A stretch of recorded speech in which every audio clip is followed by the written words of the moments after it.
नमस्कार दोस्तों, आर के म्यूजिक 95 में आपका स्वागत है। आज मैं लेके आया हूँ एक नया सैड सॉन्ग। तो आइए देखते हैं मुखड़ा। हो अरे हमारा खातिर अनजान भइलू, हो अरे हमारा खातिर अनजान भइलू, जाए जान दोसरा के जान भइलू, जाए जान दोसरा के जान भइलू, दिलावा के राख अरमान कइलू, दिलावा के राख अरमान कइलू, जाए जान दोसरा के जान भइलू, जाए जान दोसरा के जान भइलू। आइए देखते हैं अंतरा। कबो नाही भरी ऐसन देले बाड़ू जखम, गइलू भुलाई कुल खाइल वादा कसम। ओ कबो नाही भरी ऐसन देले बाड़ू जखम, गइलू भुलाई कुल खाइल वादा कसम।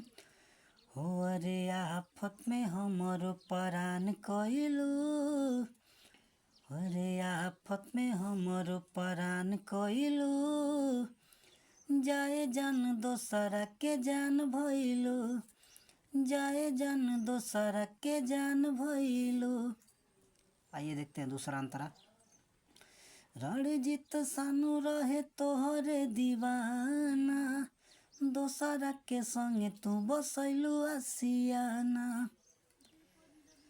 हो अरे रणजीत सानू रहे तोहरे दीवाना, दोसरा के संगे तू बसैलू आसियाना।